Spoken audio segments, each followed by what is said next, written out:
Alors Michel Blanc, vous êtes donc la directrice générale du fameux groupe Henri Blanc. Alors pour commencer, racontez-nous de quand datent les torréfactions Noailles et puis un petit peu l'historique du groupe Henri Blanc. Alors les torréfactions Noailles sont antérieures au groupe Henri Blanc. Oui. C'était Madame Coquillat à l'époque qui avait créé ces boutiques de vente de café au détail en 1927. Donc juste avant que la Canebière ouvre son grand chemin vers le port. C'est en 28 que la Canebière a été créée. Et elle avait créé la première boutique au marché des Capucins. Oui. Endroit, cœur de vie de Marseille, quoi. Voilà. Et vous, avec votre mari, vous avez créé... Alors nous, on a créé notre entreprise en fin des années 70. Mon mari était déjà dans le café, mais n'avait pas sa propre entreprise. Et bon, disons que je lui donnais un petit coup de pouce pour lui dire allez viens on fait un truc. Ça m'amuse. Voilà. C'était un Marseillais pur souche à votre... mon mari est un Marseillais authentique, comme il y en a peu, 4 générations, il n'y en a vraiment pas beaucoup. Et voilà. donc la fondation de votre groupe, ça date de la fin des années 70, voilà. 78 à peu près. Voilà. Et oui. alors l'achat des torréfactions Noailles, le rachat, vous l'avez 10 ans effectué après. 10 ans après.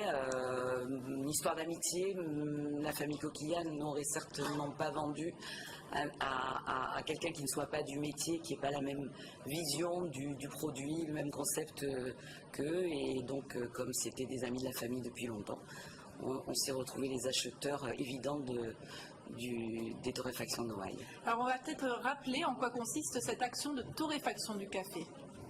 Qu'est-ce que c'est exactement la torréfaction? C'est tout simplement la cuisson. Voilà, le café, donc avant cuisson, d'ailleurs on appelle ça le café vert, on dit qu'il est vert. Il a déjà subi des processus, je ne vais peut-être pas tout vous expliquer. D'ailleurs à l'occasion, il faudrait peut-être venir chez nous, visiter une torréfaction, c'est quelque chose d'assez sympa. Ça sent bon. Voilà, ça sent bon, on n'est plus très nombreux comme torréfacteurs locaux et avec un concept, enfin une façon de faire encore assez artisanale, à l'ancienne. Nous on torréfie toujours en temps de cuisson entre 20 et 25 minutes. Il y a très peu de torréfacteurs aujourd'hui qui continuent à travailler de cette façon, mais bon, on y croit. Pour nous, c'est le principe, la marmite de grand-mère au lieu de la cocotte minute. Donc, on croit encore à la marmite de grand-mère. Voilà. Alors, vous, dans cette entreprise familiale, quel a été exactement votre rôle auprès de votre mari? Est-ce que vous disiez tout à l'heure que c'est vous qui l'avez un petit peu poussé? Alors, j'ai poussé, mais il a été très vite la locomotive. Oui. Voilà, d'ailleurs, de toute façon, c'était mon mari donc m'a appris le métier, c'est évident, puisque moi, je ne le connaissais pas. M. Coquillat aussi, à l'époque, m'avait beaucoup appris au niveau du produit café, au niveau... C'est compliqué le café, il y a vraiment beaucoup de choses, il y a à savoir, il y a beaucoup d'origines, il y a beaucoup de... Voilà, donc bon, M. Coquillat m'a appris beaucoup de choses. Vous comparez aussi au vin Tout à fait, moi je le compare très souvent au vin, il y a les cépages, les assemblages, il y a le terroir, il y a... C'est très tout à fait, oui, c'est très complexe.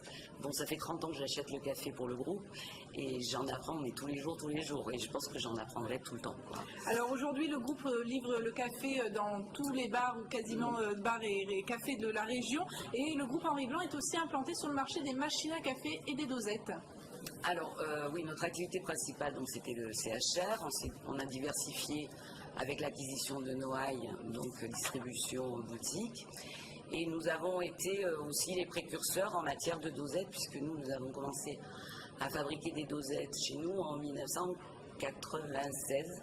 La même année où nous ouvrions d'ailleurs le magasin de la Canebière. C'était avant Clooney, ça. Voilà, oui. avant Georges. Non, parce que bon, on a cru à ça aussi, parce que c'est une très très bonne idée, ces dosettes. Bon, nous par contre, nous faisons de la dosette papier, nous y tenons. Parce que toujours dans l'esprit de... Développement durable, d'écologie. Développement durable, non, de tradition, de produits, voilà. Le café, ça se fait dans du papier filtre. D'accord. Bon. Et puis on ne discute pas. Alors comment vous voyez l'avenir des torréfactions Noailles? Eh bien écoutez, on a encore des projets. Bon, donc on avait ouvert la Canebière. Là, on a comme projet une ouverture sur Aix-en-Provence. On a un projet d'ouverture aussi, participation aux terrasses du port, qui va être le grand complexe qui va se créer. Bon, c'est un petit peu différé, on parle maintenant de 2014, mais nous avons réservé également un local là. Et puis l'avenir, à travers mon beau-fils aussi. Voilà, j'allais vous demander, est-ce que la tradition familiale va le Tout à rester, fait. puisque Oui, mais Jean-Luc travaille la relève depuis est assurée. Voilà, il travaille depuis d'ailleurs déjà 25 ans avec nous, donc on a pratiquement démarré tous ensemble et puis ça continue, on avance bien Main dans en la main. famille. Voilà, tout à fait. Alors pour venir faire une petite visite dans la torréfaction, il suffit de vous rendre visite sur la Canebière ou de... Non, vous constatez, d'appeler au standard. contacter le standard de la torréfaction qui est à Marseille. Bon, on a une forte identité marseillaise. La torréfaction est à Marseille, à la Caplette. Bravo, Bon, très bien. on y tient, on a tenu à rester marseillais. Donc on appelle au standard et on organisera ça avec grand plaisir pour qui le souhaite. Très bien, merci Voilà. beaucoup Michel Blanc d'être passé Merci. nous voir pour Merci nous à parler des torréfactions Noailles.